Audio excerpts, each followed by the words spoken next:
Paz, Maria.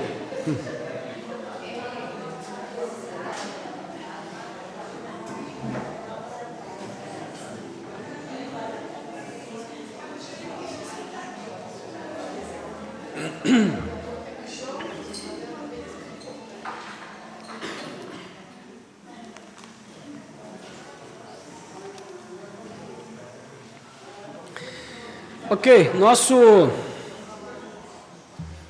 assunto nos próximos 4 domingos será o Espírito Santo. Seminário do Espírito Santo, estamos começando hoje. Não vamos ensinar aqui os 3 caminhos para uma vida cheia do Espírito Santo, nem os 7 passos para falar em línguas, ou mesmo os 5 passos para receber revelações do alto. Nossa intenção aqui não é pregar outra coisa que não seja o Evangelho de Cristo e aquilo que ele diz a respeito do Espírito Santo que nós precisamos saber. Nós somos uma igreja pentecostal. Se você perguntar para alguém o que significa ser pentecostal, você vai ouvir várias definições. Então, se você perguntar para um pentecostal clássico qual é o sinal do batismo do Espírito Santo ou da plenitude do Espírito Santo, ele certamente vai dizer que é o dom de línguas. Se você perguntar para um pentecostal moderado, assim como nós, o que é a confirmação, qual é o sinal do batismo do Espírito Santo, você vai dizer que é uma vida realmente transformada, e os frutos do Espírito fluindo na vida da pessoa. Enfim, se você perguntar para um carismático, católico, ele vai talvez ter outra definição. Se você perguntar para um presbiteriano, ele terá uma definição também específica. Enfim, a verdade é que há muita confusão em tudo isso, Muita confusão. E é justamente para tentar esclarecer um pouco a esse respeito que nós propusemos aqui este seminário nos próximos 4 domingos. Nós vamos ter um tempo de exposição da Palavra de Deus e no final nós vamos abrir para perguntas, ok? Antes da gente terminar, nós vamos abrir para perguntas. Então, se você tiver alguma pergunta que possa ser respondida, nós vamos tentar responder aqui da melhor maneira possível, tá? Muito bem, então, nós postamos as apostilas lá nos grupos da igreja. A nossa impressora está ainda com problemas, eu preciso de um técnico confiável para mexer na nossa impressora, inclusive se alguém tiver uma dica de alguém de confiança para me passar, seria importante para a gente poder resolver isso, Mas, por enquanto, a gente não está podendo fazer as impressões aqui, então, vamos seguir aí com o nosso texto digital, tá bom? Se você não tem o texto em mãos, acompanhe. Você não vai deixar de entender por causa disso, tá bom? Muito bem, nós vamos fazer a leitura de Atos capítulo 15, 22 a 29.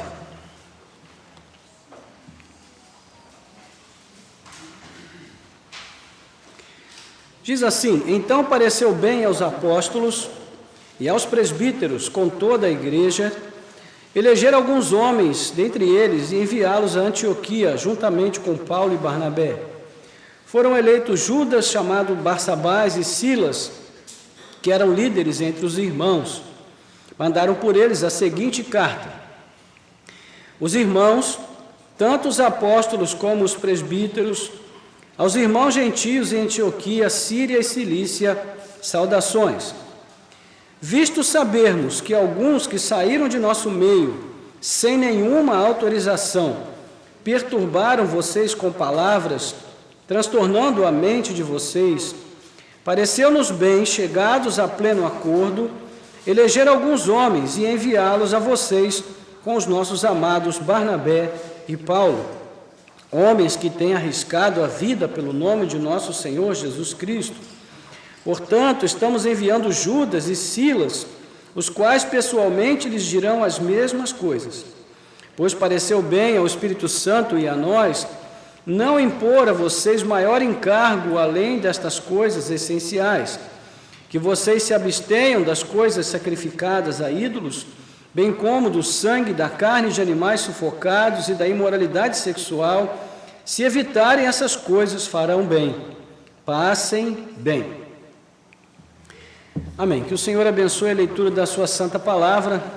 Nosso Deus, nosso Pai, te pedimos agora a tua direção, a tua bênção para esse momento. Senhor, abre o entendimento de cada um de nós. Ó Deus, apura os nossos ouvidos, para que nós possamos ouvir a tua palavra, ó Deus, de modo que nós a compreendamos e que ela venha operar em nós todo o propósito, todo o desígnio para o qual o Senhor a determinou nesta manhã. Pedimos ao Senhor que fale conosco, Deus, que o Senhor nos instrua no caminho, que o Senhor nos exorte, que o Senhor, ó Deus, também nos console através do ensino da tua palavra. Que o próprio Espírito Santo, que é o alvo aqui do nosso estudo, venha, Senhor, abrir os nossos olhos, os olhos do nosso entendimento, para que nós possamos ser guiados por Ele, no caminho de entender acerca da sua própria pessoa, aquilo que a tua palavra nos revela. Nós te pedimos com gratidão e louvor, em nome de Jesus Cristo, teu Filho amado. Amém. Amém. Muito bem, irmãos. Então, conforme nós temos aí na nossa apostila, dificilmente nós conseguiríamos manter um bom relacionamento com alguém, um relacionamento saudável, que pudesse proporcionar proveito mútuo, né, dentro desse relacionamento, se nós não conhecermos essa pessoa com quem nós queremos nos relacionar. Dificilmente isso poderia acontecer. Por quê? Porque a amizade, quando ela é realmente verdadeira, uma amizade sincera, honesta, ela promove o que? A troca. A troca que permite que dentro desse relacionamento as pessoas em questão se edifiquem, não é? Se abençoem, se animem, se alegrem. E de fato essas coisas só podem acontecer se as pessoas envolvidas tiverem uma boa ideia a respeito de si mesmas, porque para eu me relacionar bem com alguém eu preciso primeiro ter uma boa ideia a respeito de mim mesmo, porque se eu tiver uma ideia distorcida de mim mesmo, não consigo me relacionar bem com ninguém, não é?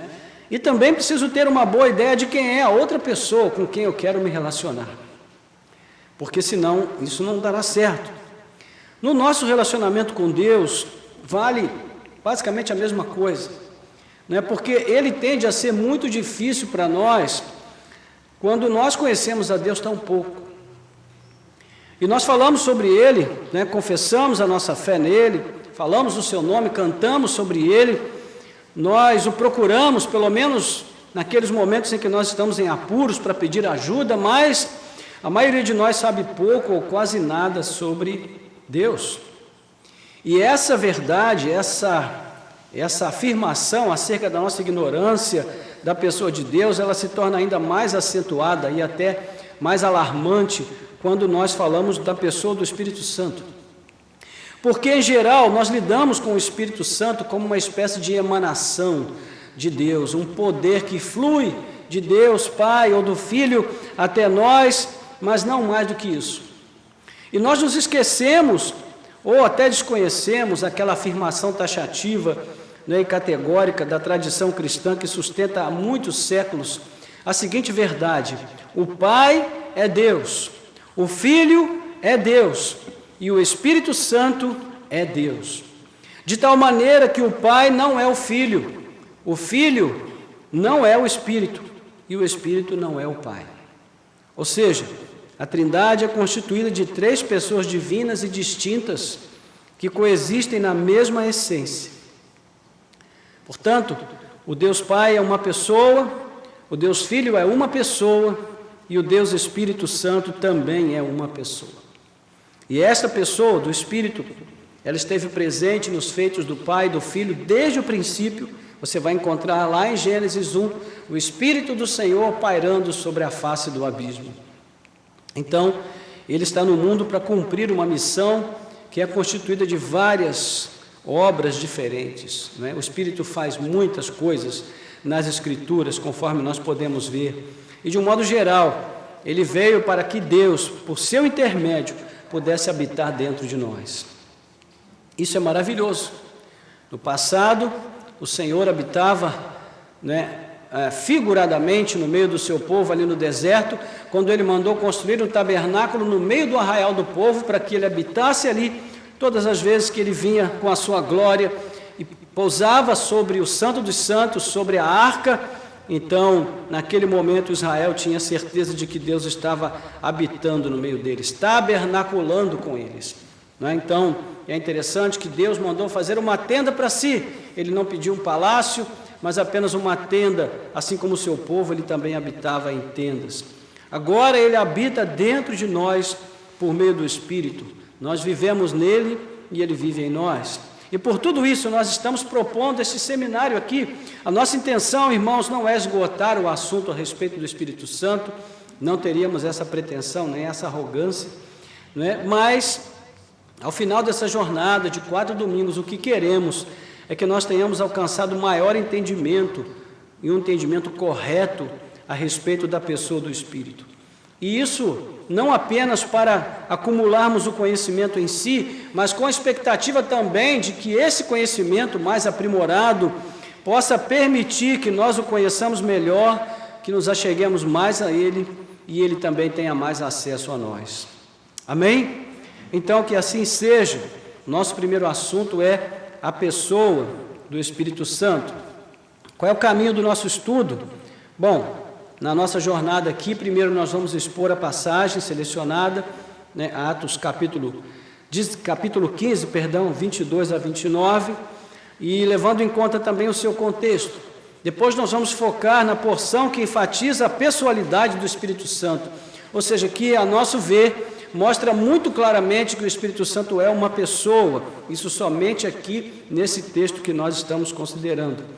Depois nós vamos levar em conta também as implicações práticas do fato do Espírito Santo ser uma pessoa e no final vamos buscar as aplicações devidas para nós. Ok? Muito bem, esse é o nosso caminho então. Primeira parte, então, a nossa exposição. Muitos comentaristas bíblicos têm dito que o livro de Atos deveria se chamar Atos do Espírito Santo e não Atos dos Apóstolos.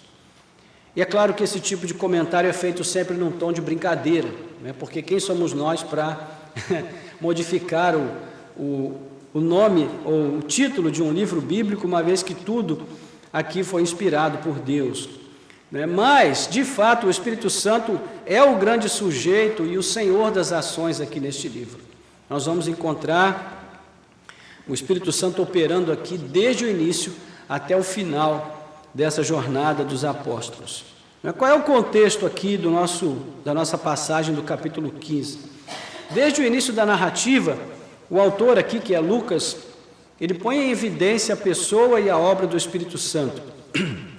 Se você voltar lá no início, capítulo 1, versículo 2, você vai ver que Lucas está dizendo assim: escrevi o primeiro livro, ó Teófilo, relatando todas as coisas que Jesus começou a fazer e a ensinar, até o dia em que ele foi elevado às alturas, depois de haver dado mandamentos, por meio do Espírito Santo, aos apóstolos que tinha escolhido. Então, desde o princípio, o Espírito Santo ele começa a ser apresentado aqui como aquele que faz a ligação, a mediação entre Cristo e a igreja. Ou seja, Cristo é o nosso único mediador junto ao Pai, sim. Mas na relação de Cristo com a igreja, o Espírito Santo, ele é o mediador. Cristo fala conosco através do Espírito. A sua palavra foi implantada em nossos corações através do Espírito. É o Espírito Santo que interpreta a revelação de Cristo para nós, conforme Jesus vai dizer em João capítulo 16. Então, Lucas aqui destaca, no início, sobretudo, a promessa do Pai, sobre a qual Jesus havia falado em Lucas 24, 49, dizendo que os discípulos não deveriam se afastar de Jerusalém, mas esperassem até que do alto eles fossem revestidos de poder. Você vai ver aqui essa passagem nos versos 4 a 5, quando Lucas vai também falar, recordando essa promessa lá do Evangelho de Lucas. Então nós vemos em seguida o que? O relato do cumprimento da promessa, que é a passagem mais conhecida a respeito do Espírito Santo que existe na Bíblia, não é? Atos capítulo 2.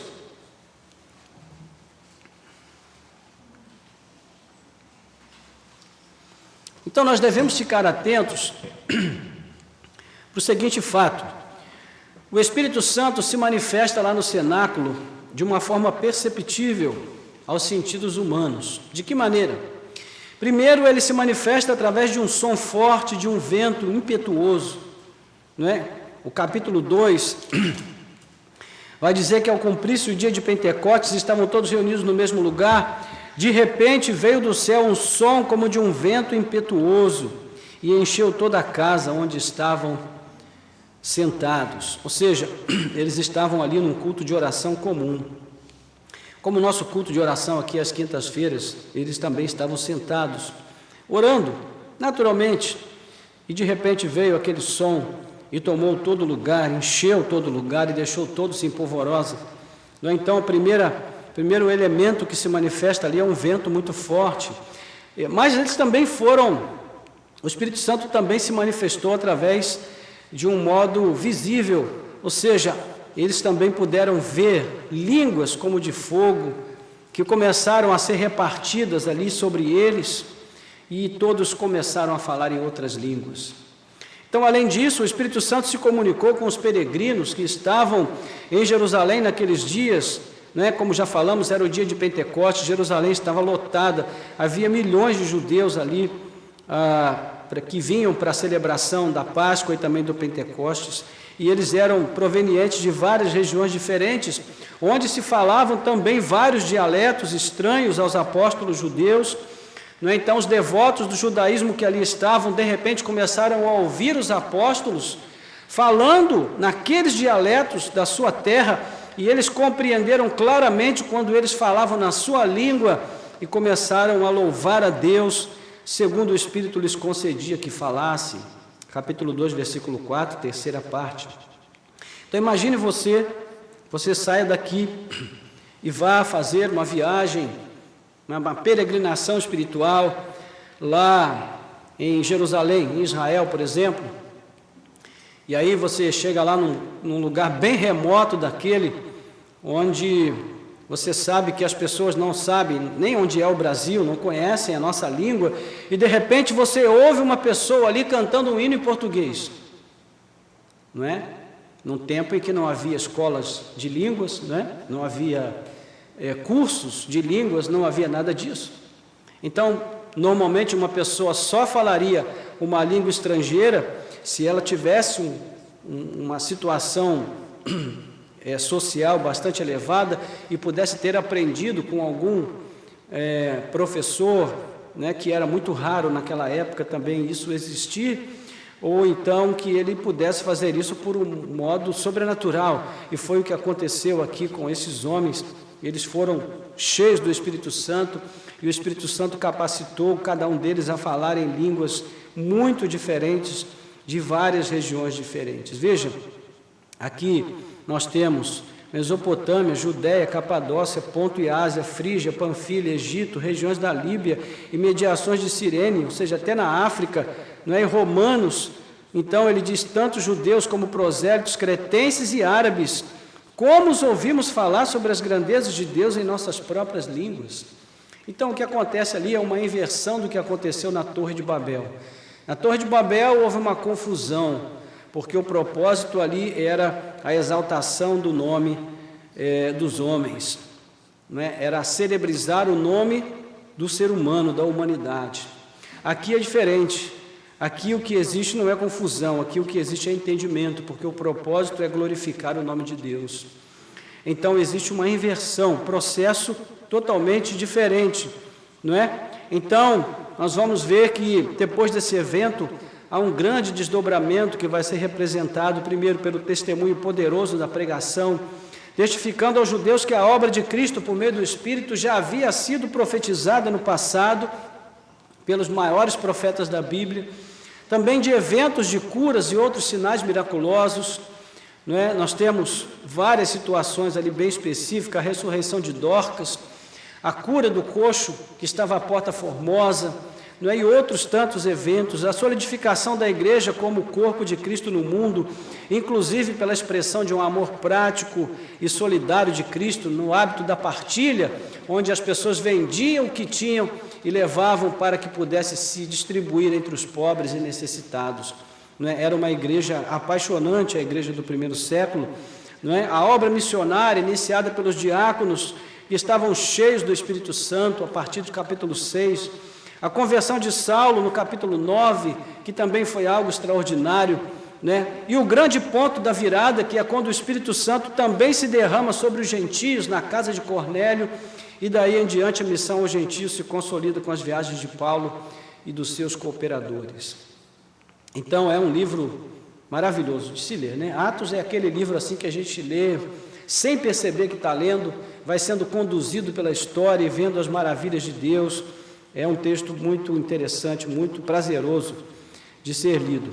E é nesse ponto, então, que surge uma questão importante. O que deverá ser exigido dos gentios quanto à ética religiosa? Eles deveriam praticar os rituais judaicos para serem salvos?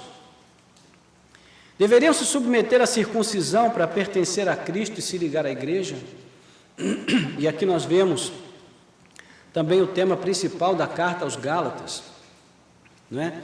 que foi escrita a partir desse evento aqui que aconteceu na igreja naquela época, e era justamente isso que ensinava um grupo que havia descido da Judéia para Antioquia, na Síria, né? No versículo 1 do capítulo 15, se você voltar lá para o nosso texto, você vai ver aí que alguns indivíduos que foram da Judéia para Antioquia ensinavam aos irmãos: se vocês não forem circuncidados, segundo o costume de Moisés, não podem ser salvos. Ou seja, era um desvio do ensino de Cristo, evidentemente, né? A igreja de Antioquia funcionava como uma base missionária para Paulo e Barnabé, que já estavam em missão naquela época, e então ambos se envolveram ali no intenso debate com esse grupo de Jerusalém, e a questão então foi levada de Antioquia à liderança da igreja em Jerusalém para ser resolvida. Não é? E quando os apóstolos e presbíteros se reuniram para debater a questão, Pedro toma a palavra. E é muito interessante e significativo que Pedro tome a palavra aqui. Ele só poderia mesmo estar sendo usado pelo Espírito Santo, porque justo Pedro que se levanta para defender a causa dos gentios. Difícil, né? Acreditar nisso.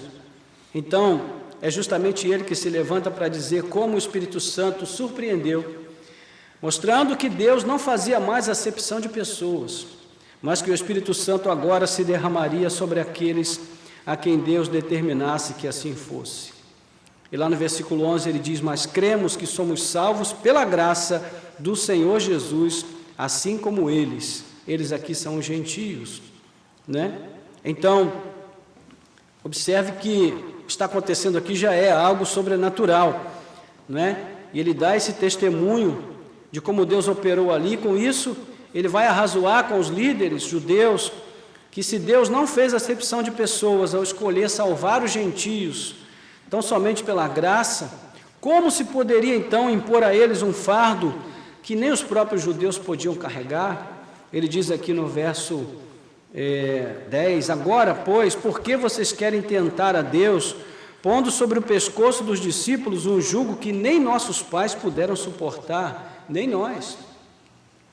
Então, essa argumentação de Pedro foi tão convincente, foi tão definitiva, que por fim Tiago assume a responsabilidade e, com base no que Pedro diz, ele dá o veredito, né? Então, aí nos versos 12 em diante, né, ele vai dizer que toda a multidão silenciou, passando a ouvir Barnabé e Paulo, que contavam quantos sinais e prodígios Deus tinha feito por meio deles entre os gentios.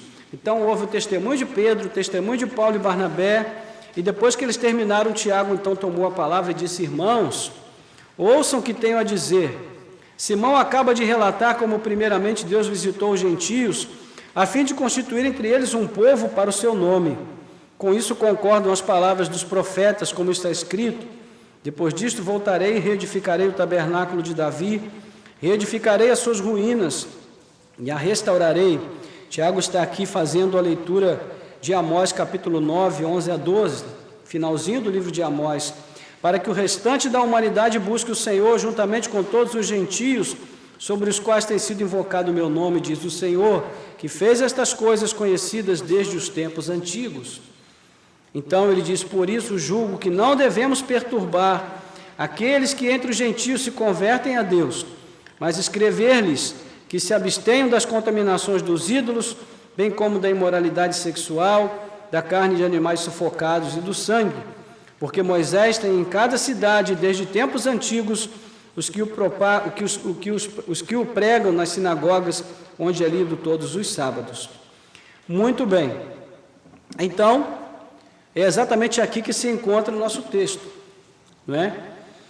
Tiago, ele vai trazer esse veredito, ele orienta que uma carta circular sobre a questão, né, seja escrita com um texto diretivo a todos os gentios e judeus fora de Jerusalém, primeiro, pelo menos em Antioquia, Síria e Cilícia, e é assim que nós chegamos aqui no versículo 22, quando o nosso texto vai falar dessa carta, né? O fato de Lucas ter reproduzido a carta aqui não é mero acaso, nós vamos perceber o peso e a importância desse registro quando nós lemos atentamente o que a carta diz.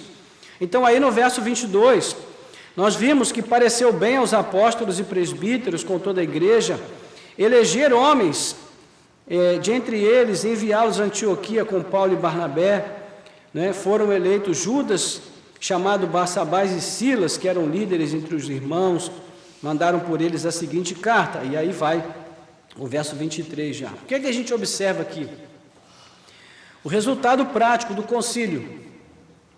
A decisão de Jerusalém precisava agora chegar às mãos daqueles que estavam sofrendo a pressão dos judaizantes.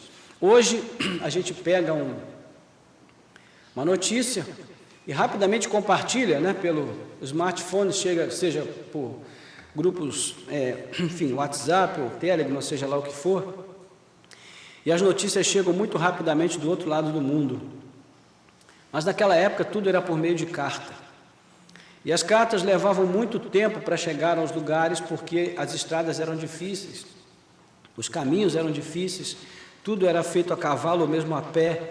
Então, quando uma carta importante precisava ser enviada, havia um cuidado todo especial, né? E, afinal de contas, aquele ensino dos judaizantes tinha um potencial enorme para destruir a igreja, para transformar a igreja numa seita judaica, com seus mesmos vícios e fracassos.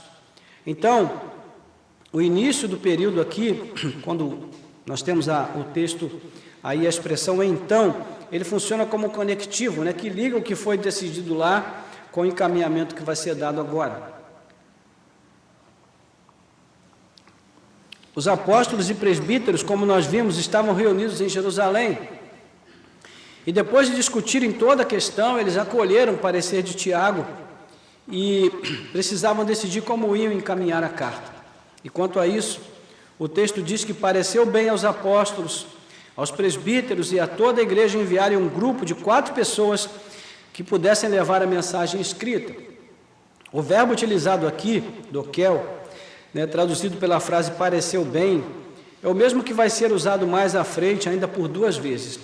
E isso é importante porque vai nos ajudar a entender, né, como o Espírito Santo era compreendido aqui por esses irmãos. O que pareceu bem a eles? Foi acolher a argumentação de Pedro, a orientação de Tiago, o testemunho de Paulo e Barnabé, e eleger alguns homens para que eles pudessem ser os portadores da carta até a região da Síria. Então foram escolhidos Judas, Barsabás e Silas, que fora um judeu helenista e também um cidadão romano, depois ele vai ser o parceiro de Paulo, e ambos eram líderes em Jerusalém. Eles deveriam acompanhar Paulo e Barnabé, que eram líderes em Antioquia.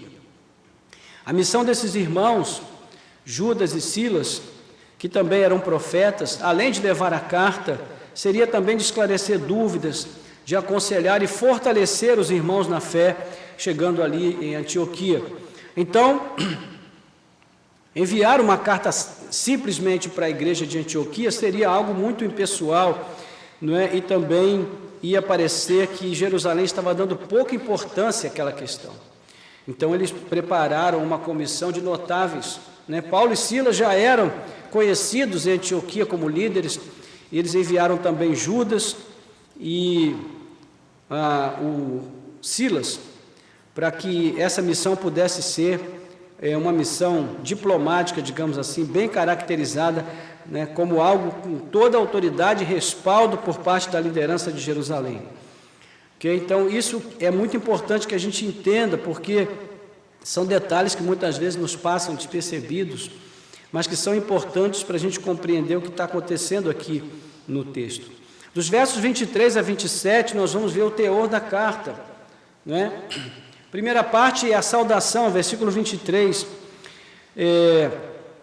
que vai dizer assim: os irmãos, tanto os apóstolos como os presbíteros, aos irmãos gentios em Antioquia, Síria e Cilícia, saudações. É interessante que esse perfil comunitário da igreja do primeiro século era percebido em todos os detalhes, né? Veja você que aqui não tem o nome de Tiago, não tem o nome de Pedro, não tem nenhum nome importante aqui, simplesmente os irmãos. Os irmãos, tanto os apóstolos como os presbíteros, aos irmãos gentios em Antioquia, Síria e Cilícia, saudações. Se fosse escrito hoje, no nosso tempo, seria assim: doutor fulano de tal, reverendo da igreja, né, pastor da igreja tal, envia saudações ao excelentíssimo PhD, não sei das quantas. Mas naquela época os irmãos não tinham essa preocupação, não. Eles eram apenas irmãos. E eu acho maravilhoso isso daqui, irmãos, porque não existe nenhuma época da igreja em que os líderes fossem mais cheios do Espírito Santo que naquela época. E a sensação que a gente tem é assim: quanto mais cheios do Espírito Santo são as pessoas, mais humildes elas são.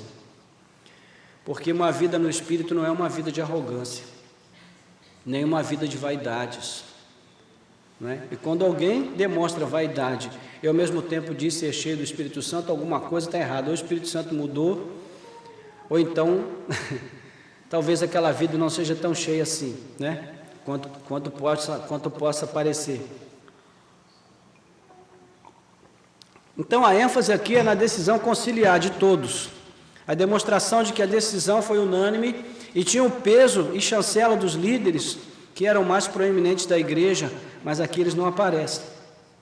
O verso 24 diz aí: visto sabermos que alguns que saíram do nosso meio sem nenhuma autorização perturbaram vocês com palavras, transtornando a mente de vocês. A preocupação aqui de esclarecer é que o ensino judaizante que foi levado não partiu da igreja, e sim de um grupo de franco-atiradores. A igreja sempre tem os franco-atiradores, né? Sempre tem aquele grupinho que quer ser mais cheio do Espírito Santo que todo mundo, até que a própria liderança. Então sai por aí semeando coisas em nome da igreja, sem que às vezes a igreja nem saiba. Então aqui havia um grupo assim que não contava com o aval dos apóstolos e presbíteros. E eles estão aqui dizendo: olha, eles não têm nada a ver com a gente, não fomos nós que enviamos esse pessoal, não é? Então, primeiro, esse grupo foi para Antioquia sem autorização da liderança de Jerusalém, e segundo, levou uma mensagem que foi perturbadora aos irmãos gentios e que transtornou as mentes deles. O sentido aqui das palavras é exatamente o seguinte: aquilo que eles semearam em Antioquia trouxe confusão e trouxe muita aflição. Gerou incerteza e temor nos corações dos ouvintes, porque eles ficaram pensando: meu Deus, será que a gente vai precisar realmente circuncidar para ser de Cristo? Uma questão séria, irmãos. Me lembro que há muitos anos, quando eu me converti, a igreja era cheia desse tipo de coisas. Olha, para ser crente de verdade tem que fazer isso, tem que usar esse tipo de roupa, tem que fazer aquilo. E nós acompanhávamos cegamente essas coisas. Tem que subir um monte, tem que descer um monte. Então tudo que diziam a gente fazia, porque nós acreditávamos piamente que aquilo era o próximo passo necessário para agradar a Deus. Era a mesma situação dos irmãos em Antioquia. Quando eles ouviram aquilo, eles aceitaram com o coração puro. Não aceitaram, mas ficaram em dúvida, ficaram angustiados com aquela situação. Então, por isso, essa perturbação foi tão grande que eles enviaram Paulo e Barnabé a Jerusalém pedindo esclarecimentos e orientação, né? Então nós vamos ver aí a comissão que foi enviada, versículo 25, 27, para levar a carta de resposta. Pareceu-nos bem, olha, de novo aqui, o pareceu-nos bem, chegamos a pleno acordo, eleger alguns homens e enviá-los a vocês com os nossos amados Barnabé e Paulo. Eu quero chamar sua atenção aqui para esse detalhe. Veja, nós lemos lá no início, pareceu bem aos apóstolos, com toda a igreja, eleger alguns homens, entre eles, e enviá-los a Antioquia, juntamente com Paulo e Barnabé. Ou seja, o que nós temos aqui? Comunhão. Comunhão.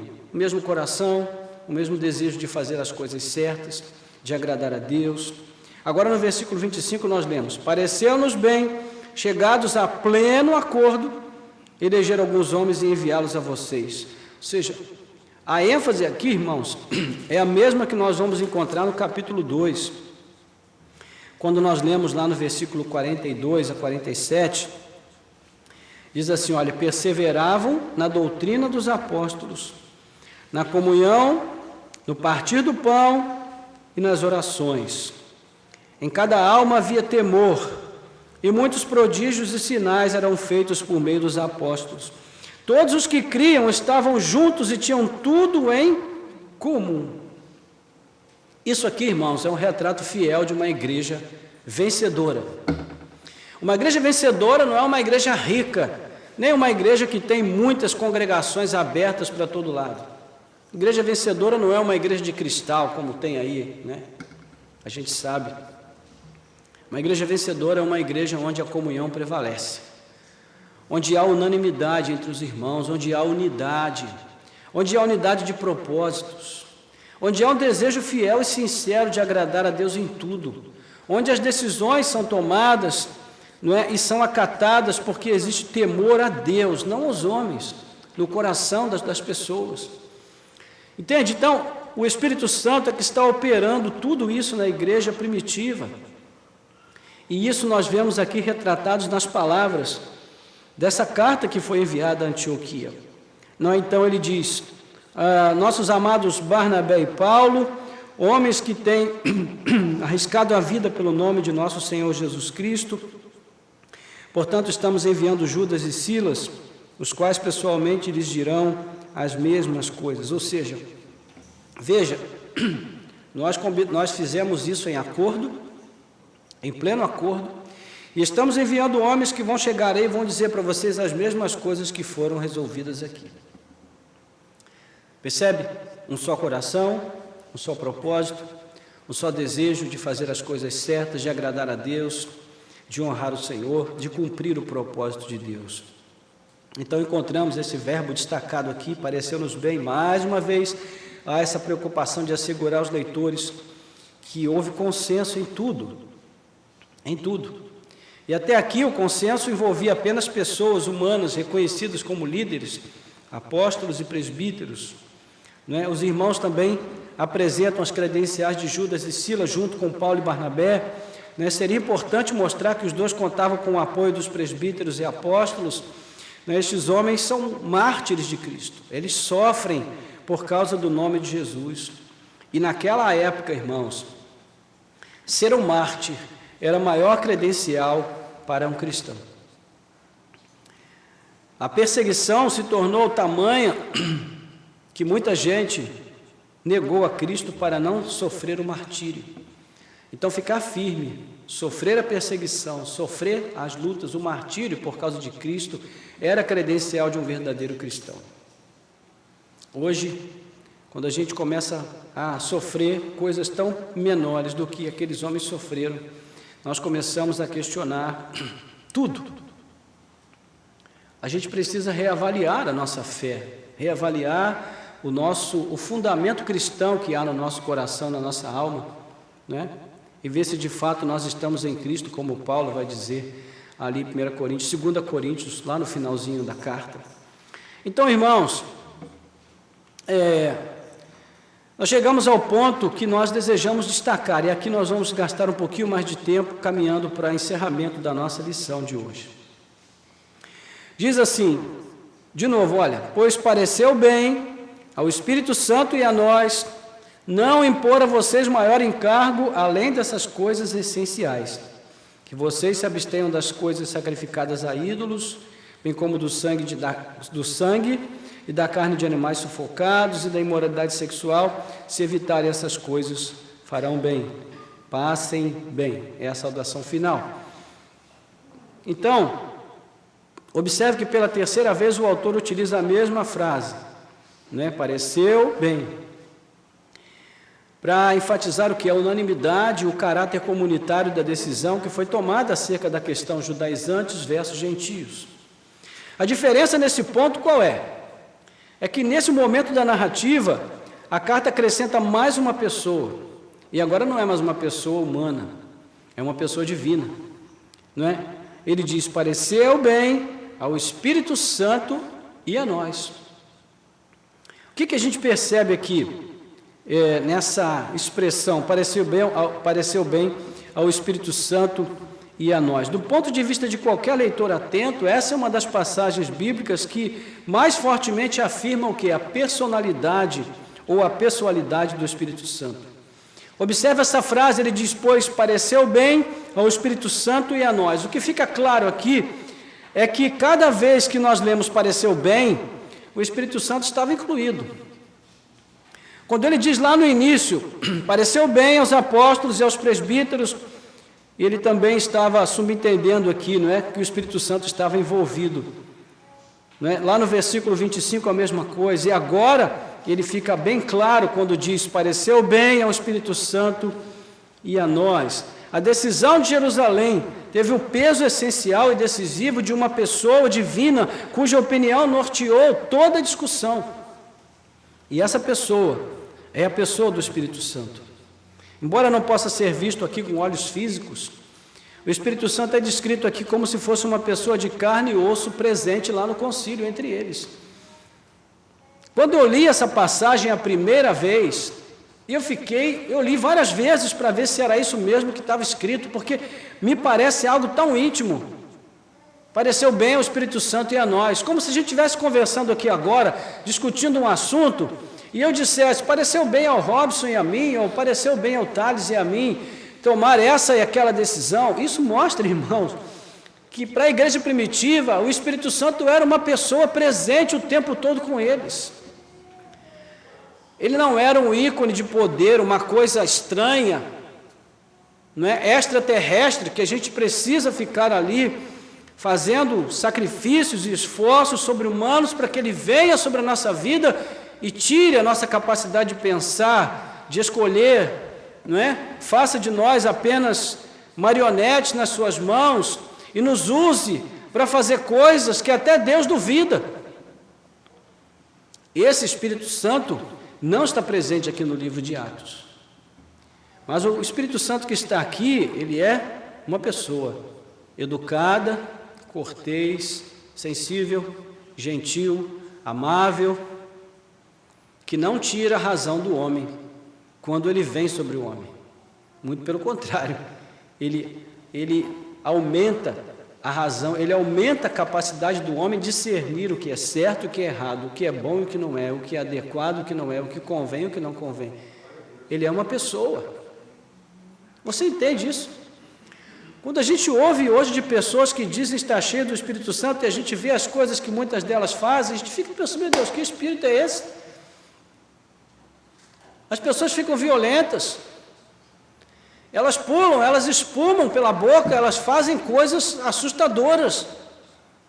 E eu fico pensando, meu Deus, esse espírito não combina com aquele que está lá na Bíblia, no livro de Atos. Esse espírito que está lá, ele é tão gentil que ele se dá ali a discutir, a participar de uma discussão com os apóstolos. É claro que ele mesmo não está presente discutindo, mas ele está ali presente, inspirando no coração e na mente deles a sua vontade. O Espírito Santo é um ser de vontade, como uma pessoa. Então, o que isso significa, irmãos? Que os irmãos de Jerusalém, os líderes, dentre os quais havia profetas, né, os apóstolos e a igreja, eles debateram toda essa questão sob a orientação do Espírito, inspirados por ele. Como se costuma dizer entre os crentes, eles estavam discutindo ali em espírito de oração. O crente adora falar isso, né? Não, vamos ficar em espírito de oração. Eu até hoje não sei o que é esse espírito de oração. Um dia eu ainda vou descobrir. Mas eu acho que isso quer dizer ficar com o nosso coração quebrantado, né? Atento para ouvir a Deus, ouvir a voz de Deus. Então, enquanto eles debatiam, eles consultavam o Espírito em seus corações e o Espírito revelava a eles a sua vontade. Não parece uma coisa bem mais simples de fazer, irmãos? Não parece algo que está perto de nós, que é possível fazer qualquer ser humano normal?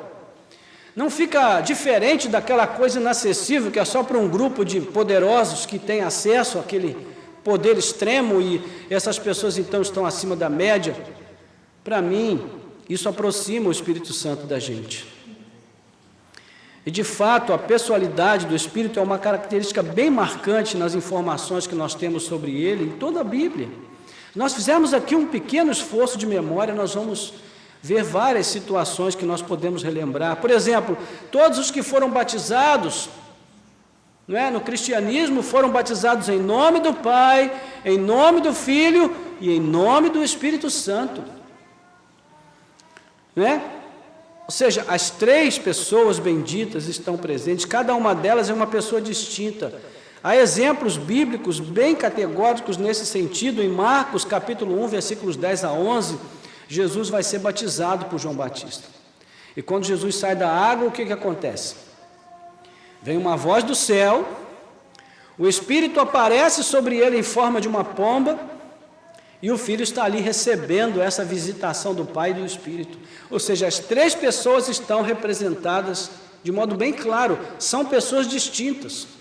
A voz é a voz de Deus, o Espírito é simbolizado pela pomba, né? Ou seja, uma forma corpórea, e Jesus está ali em carne e osso, recebendo aquela visitação, né? E naquela comunhão maravilhosa das três pessoas benditas.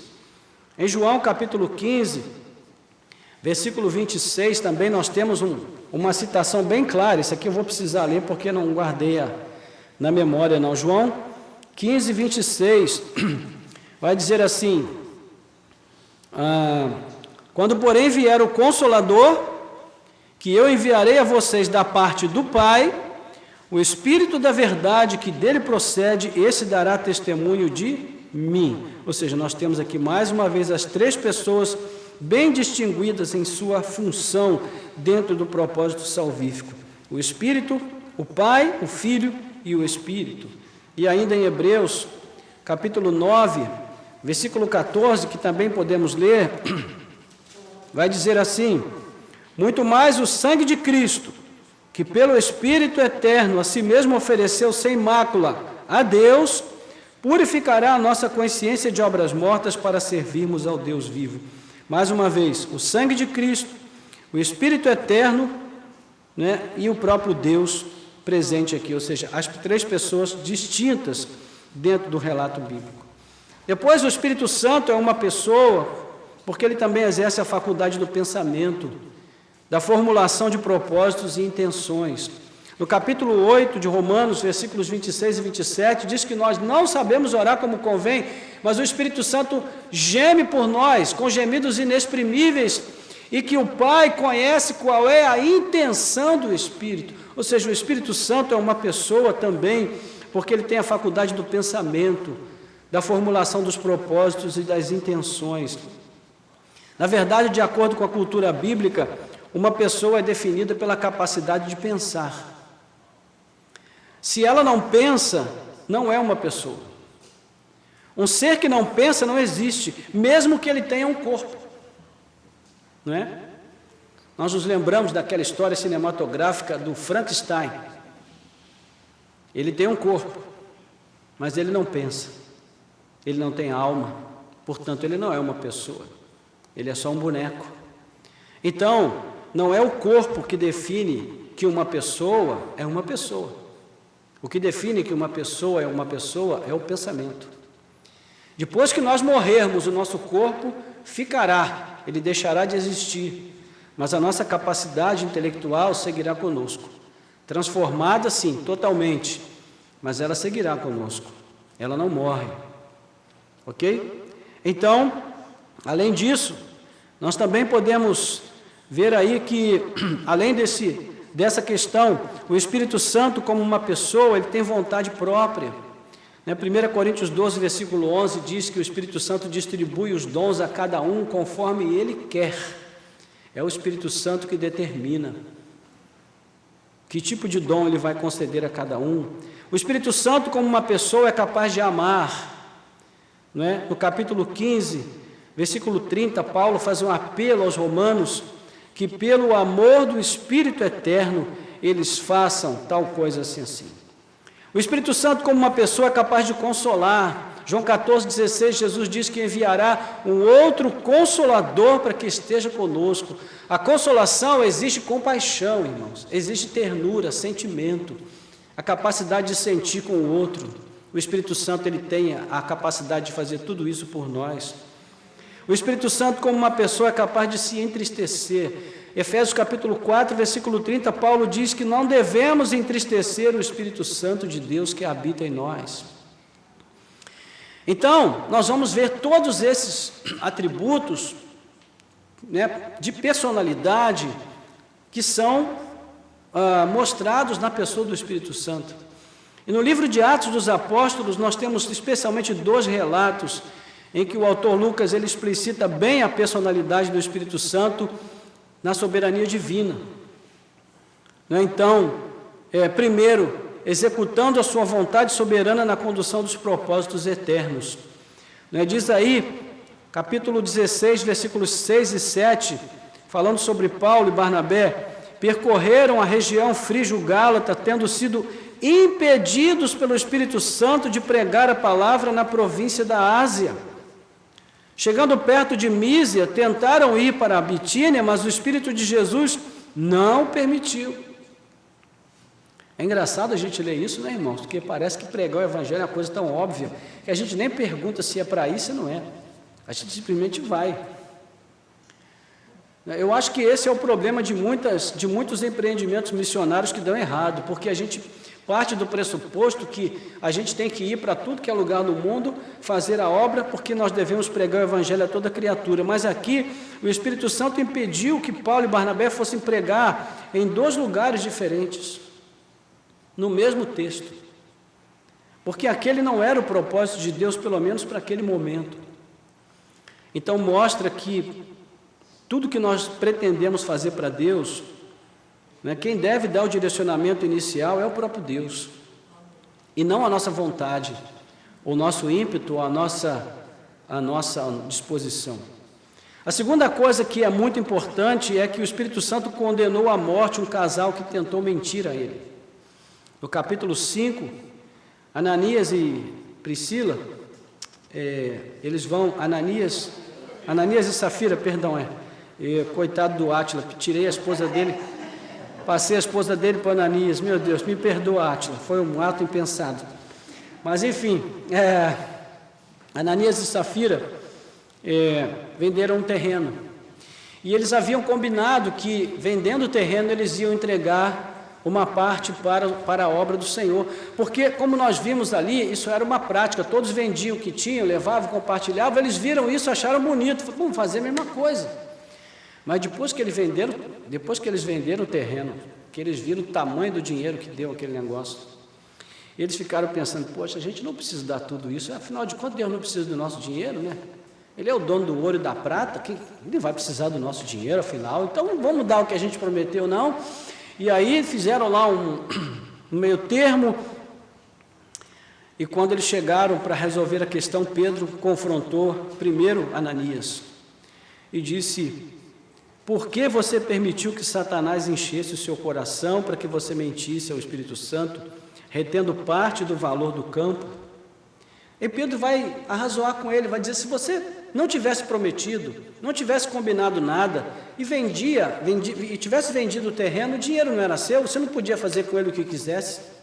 Então, para que você foi fazer esse voto para agora voltar atrás? E então ele disse, você não mentiu para os homens, mas para Deus. E ouvindo essas palavras, Ananias caiu morto, e sobreveio grande temor a todos os que souberam do que tinha acontecido. Veja, porque ele morreu, porque ele mentiu ao Espírito Santo. Depois Pedro vai falar com a mulher dele, vai acontecer a mesma coisa. Pedro diz, olha, estão aí os pés daqueles que levaram o seu marido e vão levar você também. E ela, imagina isso. Isso aqui, irmãos, trouxe um peso, um temor tão grande sobre a igreja. Todos começaram a pensar 2 vezes antes de fazer votos a Deus. Não é? O que nós vemos aqui não são necessariamente atos autônomos do Espírito, em relação ao Pai e ao Filho, não. Porque tudo o que cada uma das 3 pessoas faz está absolutamente de acordo com a economia divina. Economia divina é a forma como nós nos referimos à gestão que Deus tem do plano salvífico. É Deus que administra o plano da salvação. Aliás, o plano de condução do mundo, da história, tudo está nas mãos de Deus. A gente chama isso de economia divina. Então, a distinção entre as pessoas divinas se dá naquilo que o autor chamado Joel Parkinson chama de triunidade intelectual. O que isso significa? Que as 3 pessoas benditas têm pensamentos subjetivos diferentes entre si, ao mesmo tempo em que possuem o mesmo conhecimento objetivo. O que isso quer dizer? Que o Pai jamais pensou em morrer, Ele mesmo, o Pai, na cruz do Calvário. E nem também pensou em habitar Ele mesmo, como Pai, no coração dos crentes. Porque só o Filho pensou em morrer na cruz. Assim como só o Espírito cogita viver nos crentes. No entanto, o Pai, o Filho e o Espírito, eles compartilham de um conhecimento perfeito de todo o plano salvífico, assim como de todo conhecimento perfeito a respeito de todas as coisas. Então, de um modo bem simples, nós poderíamos dizer que a distinção entre os 3 é puramente funcional, como nós já falamos lá anteriormente. Ou seja, as funções do Pai, do Espírito, do Filho e do Espírito na economia divina são diferentes. Essa é a distinção que existe entre eles. Ok? Se houver ainda qualquer dúvida, eu posso esclarecer depois nesse sentido. Agora vamos às implicações, e aqui a gente vai já partir para concluir, de fato. Que tipo de consequência a compreensão do Espírito nesses termos deve trazer a cada um de nós? Bom,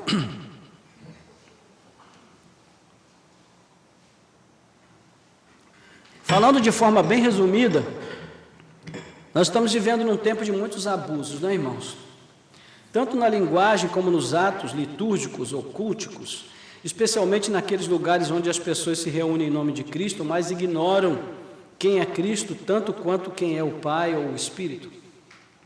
E todas as vezes que a igreja se acomodou à ignorância sobre a Trindade, as heresias floresceram. Todas as vezes.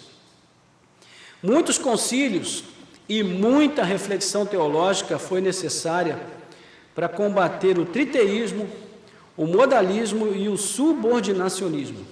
Essas são as 3 principais heresias que ameaçaram a igreja nos primeiros séculos: triteísmo, modalismo e o subordinacionismo. Assim, de forma bem rapidinha, triteísmo significava basicamente o seguinte: a ideia de que, no fundo, a Trindade eram 3 pessoas, 3 deuses diferentes, não um Deus só. O modalismo era a ideia de que era um Deus, mas ele se manifestava de 3 maneiras diferentes. Ou seja, o mesmo Deus se manifestava como Filho e como Espírito Santo, não eram 3 pessoas distintas. E o subordinacionismo ensinava que as 3 pessoas divinas, elas obedeciam uma hierarquia. O Pai era maior que o Filho, né? O Filho obedecia ao Pai, mandava no Espírito, e o Espírito obedecia os 2. Basicamente isso. Então, depois vale a pena você gastar um tempo e estudar sobre isso: triteísmo, modalismo e subordinacionismo. O que essas 3 heresias têm em comum? A ignorância, que é uma ignorância acolhida, assumida, assentida e até admirada. Por quê? Porque quando eu quero comprovar, quando eu quero afirmar que a minha ideia é a verdadeira, que a minha verdade é a verdade única, então eu acolho a ignorância, porque na discussão eu corro o risco de ser apanhado em contradição. Então eu acolho a ignorância, eu guardo apenas aquilo que eu tenho para poder me afirmar na defesa da minha tese, entende? E se alguém diz assim, não, mas não quero nem ouvir, eu já tenho a minha opinião a esse respeito. Gente, muita gente faz isso. Às vezes, eu estou errado, mas eu não quero nem ouvir o arrazoado do outro, porque se eu ouvir, eu corro o risco de concluir que eu estou certo, no caso. Eu corro o risco de entender que eu estou errado e tenho que voltar atrás na minha posição. Então eu acolho a ignorância. Eu não quero saber. Entende? Isso acontece com muita gente. E também a superficialidade no conhecimento de Deus. Então, ao mesmo tempo, isso revela uma profunda irreverência para com a divindade. Porque irreverência, irmãos, não é só tratar Deus de forma desrespeitosa. Irreverência também é acolher a ignorância quando eu tenho a oportunidade de conhecer mais a Deus. Isso também é uma atitude de irreverência. É falta de temor. Então pensemos um pouquinho e a gente vai poder perceber que o que ocorre hoje em dia não está muito longe disso, né? Existe uma ignorância acolhida, assentida, permitida e até admirada. Muitas pessoas são admiradas porque elas, por ignorar quem é Deus, quem é o Pai, quem é o Filho e, sobretudo, quem é o Espírito, elas agem de uma forma aparentemente super espiritual. E elas são admiradas por isso. Viram até celebridades. Mas quando a gente começa a estudar sobre as pessoas benditas e ver quem elas são de fato, a gente percebe que o que está acontecendo ali é um exercício muito mais baseado na ignorância do que, de fato, uma espiritualidade desenvolvida e verdadeira e real. Então, tudo é feito em nome de ser evangélico mais contextualizado, mais pragmático, mais avivado ou descolado. Embora nós não tenhamos hoje estruturas de pensamento herético bem elaboradas, né, porque até para ser herege as pessoas têm que pensar bastante, o pensamento hoje está meio fora de moda, né? Existe muito pensamento herético sobre Deus sendo semeado e compartilhado por aí. Então o fato é que nós criamos tantos mitos dentro do nosso círculo evangélico que os mitos vêm tomando lugar da realidade. E é por isso que, ao invés de nós buscarmos uma autêntica vida de devoção, nós preferimos criar um perfil devoto e nós vendemos esse perfil às pessoas. Então as pessoas olham para nós e dizem, nossa, como ele é espiritual. Mas se elas forem viver com a gente debaixo do nosso teto no dia a dia, elas verão que aquilo é só um perfil. Então, irmãos, desde que nós saibamos usar as frases de efeito, alimentando o mito, o nosso sucesso estará garantido, não é? E quanto mito a gente vê hoje em dia, não é?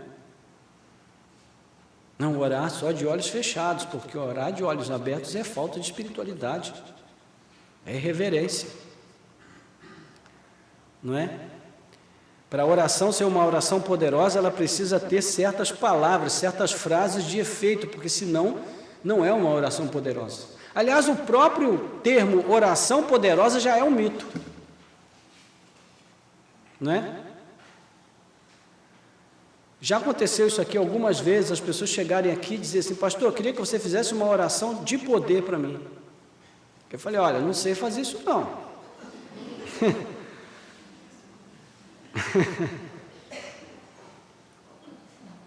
Mas esses são os mitos que a gente conserva, e eles tomam lugar da verdade. Então, irmãos,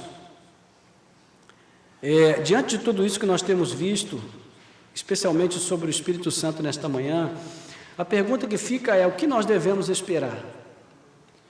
Eu olho para a história de Ananias e Safira e eu tremo, e eu penso nos meus próprios pecados, e eu suplico a Deus, Senhor, Espírito Santo, tem misericórdia de mim, tem misericórdia da minha vida, me ajuda, Senhor, a avançar, me ajuda a deixar este lugar em que eu estou e avançar para um lugar seguro na Tua presença. Quando Cristo voltou ao Pai, irmãos, Ele enviou o Seu Espírito, e Ele não fez isso pensando em aliviar o nosso fardo, não. Muita gente pensa assim, Jesus voltou para o Pai está lá na glória, agora Ele enviou o Espírito, com o Espírito está tudo bem. Olha, isso é um engano. Então Ananias e Safira poderiam nos dizer que é um grande engano. Jesus enviou o Espírito como Consolador, sim, mas esse Consolador é Deus, é pessoa divina. Como traz o credo niceno, constantinopolitano, né? Ele é Senhor que dá vida, que procede do Pai e do Filho, e com o Pai o Filho é adorado e glorificado. Então a reverência, o temor e a seriedade que são devidos ao Pai e ao Filho, também são devidos ao Espírito Santo. Nós não devemos fazer aquilo em nome do Espírito Santo que o próprio Espírito Santo não tenha nos mandado fazer. Então, voltando ao nosso texto aqui, para a gente concluir, a solução que foi proposta pelo Concílio de Jerusalém estabeleceu uma normativa com apenas 3 regras para os gentios, e nós vimos aqui, não é, quais são elas. Então, a decisão fixou essas regras, e ao lermos a sequência, nos versos 30 a 35, nós vemos que os irmãos de Antioquia ficaram muito felizes e consolados com a resposta de Jerusalém, não é? Diz aí, os que foram enviados partiram para Antioquia e, tendo reunido a comunidade, entregaram a carta. Quando a leram, ficaram muito alegres pelo consolo recebido. Isso mostra que, diante de tantas preocupações, eles se preocupavam, acima de tudo, com a sua fé. E como eles poderiam, de fato, agradar mais a Deus? Eu pergunto para você, você se preocupa com a sua fé? Isso é algo que ocupe as suas preocupações? Como eu posso fazer para agradar mais a Deus, para fazer a vontade de Deus? Irmãos, nós estamos sempre em guerra dentro de nós. O crente que realmente nasceu de novo, que se converteu um dia, ele não é uma pessoa perfeita.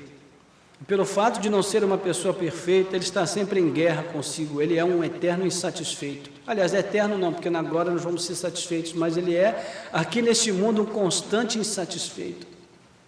E ele está sempre desconfiando, duvidando da sua fé, da sua fidelidade, da sua lealdade a Deus.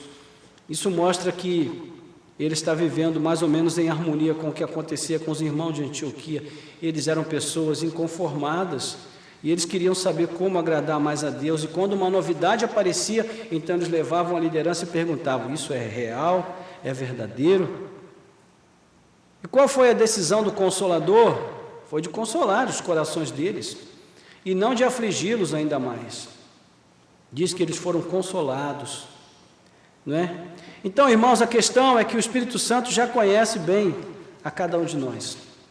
Ele já sabe o que se passa conosco, afinal, Ele habita conosco, e se nós o temos entristecido, se nós o temos contrariado, ou estamos tentando mentir a Ele, Ele já sabe muito bem. Contudo, eu creio que também, quanto a nós, o seu propósito não seja de nos afligir ainda mais, mas de nos consolar, de nos despertar. Ele conhece o peso dos fardos que nós já carregamos. E olha, irmãos, os fardos que nós carregamos são pesados. São pesados. O que Ele deseja é que nós voltemos também a nos preocupar com a nossa fé, que ela volte a ser importante para nós. O que Ele quer é que nós voltemos a nos importar em saber o que devemos fazer para realmente melhorar o nosso serviço, a nossa devoção a Deus, o nosso Pai, ao Filho e ao Espírito Santo, agradando ao Pai em tudo, adorando o Pai, carregando a cruz em honra ao Filho e andando na direção dele, do Espírito Santo. Então, Ele não é uma coisa, Ele é uma pessoa bendita. E como pessoa, Ele anseia por um relacionamento com cada um de nós. Não algo criado pela ficção dos mitos que nós consagramos, mas por um encontro ou um reencontro real com Ele, com essa doce presença que Ele pode manifestar em nossas vidas. Amém? Glória a Deus. Muito bem. Então, por hoje, estamos concluindo aqui. Eu quero abrir para perguntas, né? Mas antes quero fazer a aplicação e orar. A título de aplicação, eu proponho aqui apenas 3 pontos. Primeiro, que nós supliquemos ao Espírito que opere um verdadeiro reavivamento em nossos corações.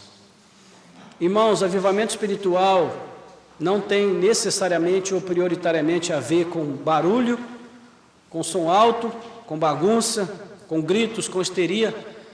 Avivamento espiritual autêntico tem a ver, em primeiro lugar, com o quebrantamento do coração, com arrependimento sincero, com a alma contrita na presença de Deus. Segunda coisa, que nós também tomemos hoje o firme propósito de reavaliar a nossa própria prática cristã, a nossa devoção pessoal, o nosso culto e o nosso testemunho, tendo em perspectiva essa pessoa divina do Espírito que quer fazer de nós o seu templo, a sua morada, né? Levando em conta a seguinte pergunta: o que devo fazer para melhor servir e honrar o Espírito de Deus? E terceiro ponto, que nós nos voltemos para o Espírito com confiança, sabendo que Ele não visa nos destruir, que Ele não visa nos afligir, mas nos consolar, nos restaurar e nos fazer crescer. Amém? Então vamos orar, curva a sua cabeça. Nosso Deus e Pai, em nome de Jesus, nós queremos Te louvar, Te bendizer por esta manhã, por esse tempo de crescimento, de aprendizado na Tua presença. Obrigado pela Tua palavra, pelo modo como nós aprendemos com ela nessa manhã acerca da pessoa do Espírito. E eu Te peço, Senhor, aplica aos nossos corações esta palavra, permita que ela permaneça conosco, que ela nos instrua, nos inspire, nos dirija e nos corrija no decorrer desta semana. Ó Deus, abençoa o restante desse dia, na vida de cada um de nós, leva-nos a fazer a Tua vontade em cada momento, Senhor. Nós Te pedimos, ó Deus, que o Senhor nos capacite por meio do Teu Espírito a termos uma verdadeira compreensão acerca dEle, da Sua pessoa, e experimentarmos com Ele um verdadeiro reavivamento espiritual. Algo que traga, Senhor, uma nova chama aos nossos corações, um novo vigor à nossa fé, uma nova disposição, Senhor, ao nosso testemunho cristão, um novo desejo de Te glorificar, de Te exaltar em tudo. Ó Senhor, ajuda-nos também, para que nós, Senhor, possamos ter o firme propósito de olhar para dentro de nós mesmos, Senhor, sonda o nosso coração e mostra-nos aquilo, Senhor, que há em nós, que nós precisamos reavaliar. Ó Deus, levando em conta quem é o Espírito, que Ele está presente dentro de nós, que nós não devemos entristecê-lo, para que nós possamos também glorificar, ó Deus, o Espírito que habita em nós, através das escolhas que fazemos, das palavras que dizemos, dos pensamentos que cultivamos, das ações que praticamos. Senhor, em nome de Jesus, nós Te pedimos que o Senhor nos ajude a nos voltar para o Espírito confiantemente, olhando para Ele como bom Consolador. Ele ainda não veio para trazer fogo sobre nós, Ele ainda não veio para nos condenar à destruição, como aconteceu com Ananias e Safira, mas Ele está neste momento ainda em nossas vidas como bom Consolador. Ele está presente em nós, não deve ser entristecido, não devemos faltar com o temor e tentar mentir a Ele, mas a Sua presença em nós é uma presença doce, que deseja nos restaurar, nos consolar, nos edificar, nos fortalecer, nos levar ao crescimento, à maturidade espiritual. Então nós Te pedimos, Senhor, acrescenta tudo isso à nossa vida, à nossa fé e à nossa prática. Nós oramos assim com gratidão e louvor, em nome de Jesus Cristo, Teu Filho amado. Amém e amém. Glória a Deus. Muito bem. Se tivermos perguntas, temos alguma pergunta?